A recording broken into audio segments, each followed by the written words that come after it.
اشہد ان لا الہ الا اللہ۔ بسم اللہ الرحمن الرحیم۔ وسوسے کی وجہ سے سجدہ سہو کرنا۔ نماز میں اکثر مجھے وسوسے آتے رہتے ہیں کہ رکعت کم پڑھ لی یا سورت نہیں پڑھی۔ اس قسم کے وسوسے دور کرنے کے لیے آخر میں سجدہ سہو کر لیتا ہوں، کیا میرا یہ عمل صحیح ہے؟ شمس خان پشین سے۔ بھائی شمس خان، تین قسم کے آدمی ہوتے ہیں۔ ایک وہ جن سے کبھی کبھار نماز میں غلطی ہو، ان کو شک پڑ جائے کہ پتہ نہیں 3 رکعت پڑھی ہیں کہ 4 رکعت پڑھی ہیں، تو ایسے لوگوں کے لیے افضل یہ ہے کہ وہ دوبارہ پڑھ لیں۔ اور ایک وہ ہوتے ہیں جو یہ ہوتا رہتا ہے ان کو ساتھ بار بار، تو ان کے بارے میں حدیث میں آتا ہے کہ نبی صلی اللہ علیہ وسلم نے فرمایا کہ فَلْيَبْنِ عَلَى الْيَقِينِ، کہ یقین پر بنا کریں۔ یقین پر بنا کا مطلب یہ ہے کہ آپ کو شک ہو رہا ہے کہ 4 پڑھی ہیں کہ 3 پڑھی ہیں، تو آپ نے 3 ہی فرض کرنا ہے ان کو، لیکن پھر 3 پڑھنے کے بعد کیونکہ ہو سکتا ہے یہ چوتھی ہو، تو آپ نے قاعدہ بھی کرنا ہے۔ اتحیات پوری پڑھنے کے بعد پھر آپ کھڑے ہو جائیں، کیونکہ ہو سکتا ہے یہ چوتھی رکعت ہو۔ اب جب آپ کھڑے ہوئے ہیں تو 5ویں بھی ہو سکتی ہے، چوتھی بھی ہو سکتی ہے۔ اس کے بعد پھر آپ نے اتحیات پڑھنی ہے، سلام پھیر کے سجدہ سہو کرنا ہے۔ تو اگر یہ 5 رکعتیں ہوں گی تو سجدہ سہو سے اس کی تلافی ہو جائے گی، اور اگر یہ 4 رکعتیں ہوئی ہیں تو بھی سجدہ سہو، اس لیے کہ آپ نے ایک اور قاعدہ اضافی کیا ہے۔ تو یہ نبی صلی اللہ علیہ وسلم کی حدیث ہے کہ فَلْيَبْنِ عَلَى الْيَقِينِ، جو یقینی چیز ہے اس پر انسان عمل کرے۔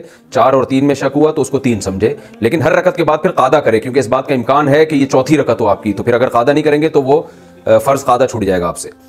اور اگر یہ آپ کو وسوسے ہوتے رہتے ہیں، یہ جو میں نے صورت بتائی نا کہ جس کے ساتھ یہ بار بار ہوتا رہتا ہے، تو اس کو بالکل دونوں طرف برابر یقین جا رہا ہو کہ پتہ نہیں 3 ہے کہ 4، اور اگر غالب گمان ہو رہا ہے کسی کے بارے میں، کسی یعنی یہ غالب گمان ہو رہا ہے کہ نہیں میں نے 3 نہیں بلکہ 4 پڑھی ہیں، تو غالب گمان پر عمل کرے۔ پھر تو آپ کو اکثر جو وسوسے آتے رہتے ہیں، کم پڑھ لی ہے یا سورت نہیں پڑھی ہے، تو آپ یہ دیکھ لیں کہ یہ واقعی آپ کو شک ہوتا ہے حافظے کی کمزوری کی وجہ سے، یہ خام خواہ کا وہم ہو رہا ہے۔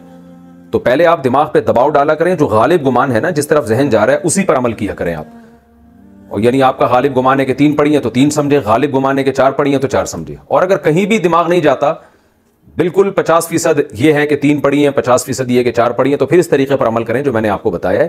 پھر اس کو 3 سمجھیں اور 3 رکعت کے بعد قاعدہ کریں، جو ہو سکتا ہے چوتھی کے بعد ہو، اور پھر آپ دوبارہ آخر میں قاعدہ کر کے سجدہ سہو کریں، تو اس سے آپ کی نماز ہو جائے گی۔ باقی یہ کہ یہ جو بار بار وسوسے نماز میں آ رہے ہیں نا، یہ بعض دفعہ وہم بھی ہوتا ہے انسان کو، اچھی بھلی نماز پڑھ رہا ہوتا ہے اور وہم شروع کر دیتا ہے شاید میں نے ایسے کیا۔ تو غالب گمان پر عمل کا معمول بنائیں آپ، اور تھوڑا سوچ لیا کریں، جس طرف ذہن جائے، پہلی مرتبہ میں جس طرف ذہن جائے نا، وہ اکثر وہ رائے صحیح ہوتی ہے، تو اس رائے پر عمل کیا کریں آپ۔ پہلے قاعدہ میں درود پڑھ لیا تو کیا حکم ہے؟ 4 رکعت والی نماز میں اگر پہلے قاعدہ میں اتحیات کے بعد درود شریف شروع کر دیا اور آدھا درود شریف پڑھنے کے بعد یاد آیا تو کیا سجدہ سہو کرنا واجب ہوگا یا نہیں؟ اقصیٰ صاحبہ راول پنڈی سے۔ دیکھیں، اگر 4 سنت جو غیر موقدہ ہیں یا 4 رکعت نفل پڑھ رہے ہیں، تو پھر اتحیات کے بعد پورا درود شریف بھی پڑھ لیں، دعا بھی پڑھ لیں، تو بھی سجدہ سہو واجب نہیں ہوتا۔ لیکن اگر 4 سنتیں موقدہ پڑھی جا رہی ہیں، یا 3 رکعت وتر پڑھے جا رہے ہیں، یا کوئی بھی فرض نماز پڑھی جا رہی ہے، تو اس میں 2 رکعت کے بعد کھڑے ہونا تھا اور اتحیات کے بعد درود شریف پڑھ لیا ایسی نماز میں، اور تاخیر ہو گئی، تو پھر ان نمازوں میں حکم یہ ہے کہ اللہم صلی علی محمد وعلی آل محمد کما صلیت علی ابراہیم، جو علی ہے نا، ابراہیم سے پہلے علی، اس علی تک اگر کسی نے پڑھ لیا تو سجدہ سہو واجب ہو جائے گا۔ اور اتنی تاخیر پر سجدہ سہو اس لیے واجب ہوگا کہ اس بارے میں کوئی حدیث تو نہیں ہے کہ کتنی تاخیر پر واجب ہوتا ہے، تو اس لیے فقہا کا اختلاف ہوا ہے، تو بہت سارے اقوال ملتے ہیں فقہا کے۔ تو ہمارے نظر میں راجح قول یہ ہے کہ نماز کی جو 3 تسبیحات ہیں نا، وہ پورے ایک رکن کے برابر ہوتی ہے، تو ان 3 تسبیحات کے بقدر اگر تاخیر ہو جائے گی تو یہ تاخیر ایک شرعی تاخیر کہلائے گی، جس کو شریعت میں معتبر سمجھا گیا ہے دوسرے مقام پہ، کیونکہ اس سے پورا ایک رکن ادا ہو جاتا ہے۔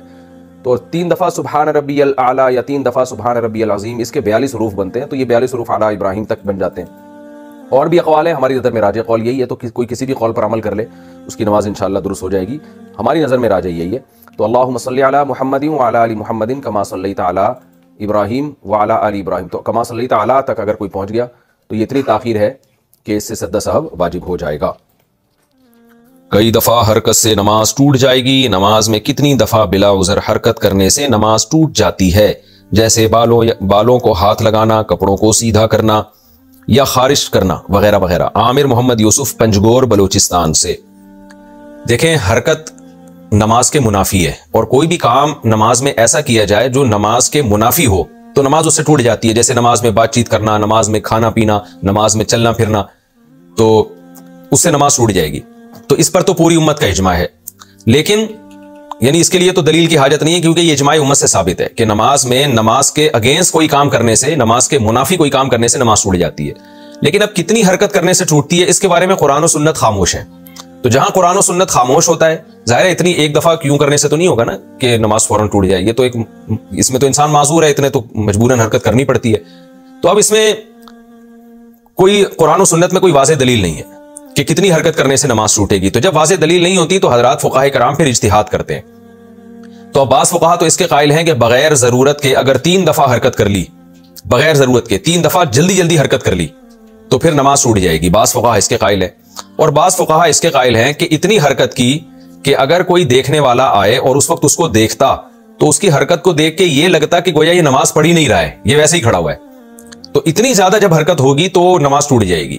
تو اس میں جو نماز پڑھ رہا ہے اس کی رائے کا اعتبار ہوگا کہ اگر کوئی مجھے آ کے اس وقت دیکھتا میں اتنی حرکت کر رہا ہوں تو وہ یہ سمجھتا کہ یہ نماز پڑھ رہا ہے یا نہیں پڑھ رہا. اگر وہ یہ سمجھتا کہ شاید یہ نماز ہی نہیں پڑھ رہا جو اتنا ہل رہا ہے تو پھر نماز ٹوٹ جائے گی. تو یہ دونوں قول ملتے ہیں.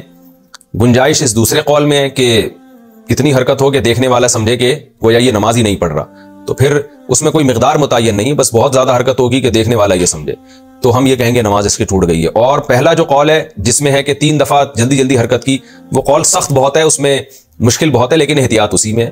تو بہتر یہی ہے کہ حرکت ہی نہ کریں تاکہ اس مسئلے میں پڑھنے کی ضرورت ہی پیش نہ آئے نا. ہمارے حضرت فرمایا کرتے تھے نمازی کو چاہیے پہلے جتنی جہاں کھجانا ہے نا تسلی سے کھجا لے, ہلے, اتنا ہل کے تھک جائے پھر کھڑا ہو. بہت سے لوگوں کو دیکھا ہے نماز سے پہلے سکون سے بیٹھے ہوتے ہیں, جیسے ہی نیت باندھیں گے ایک دم ہلنا شروع ہو جاتے ہیں, پتہ نہیں ان کو کیا ہو جاتا ہے, ایک دم حرکت کرنا شروع ہو جائیں گے. تو تمیز سے نماز پڑھنی چاہیے انسان کو.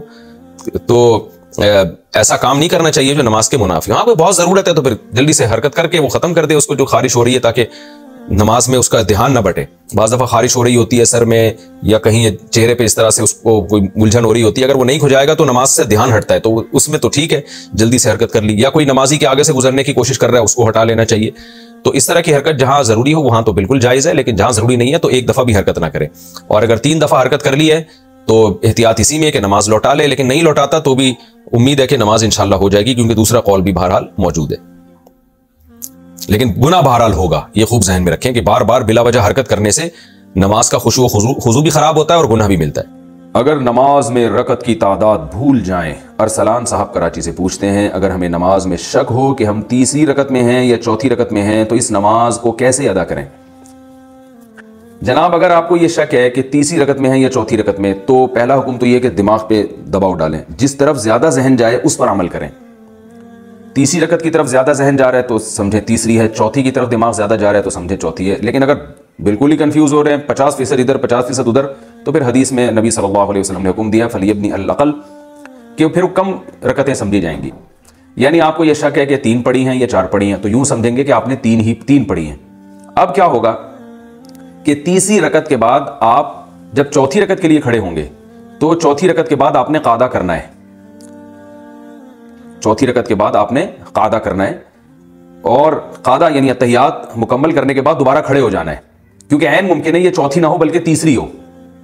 تو پھر 1 رکعت اور آپ نے ساتھ ملانی ہے, اور وہ رکعت یا تو چوتھی ہوگی یا 5ویں ہوگی. تو یعنی ایک قاعدہ آپ کو, قاعدہ سے مراد اتحیات آپ کو اضافی پڑھنی پڑے گی, اور پھر آخر میں سجدہ سہو بھی کر لیں, تو اس طرح سے آپ کی نماز ادا ہو جائے گی.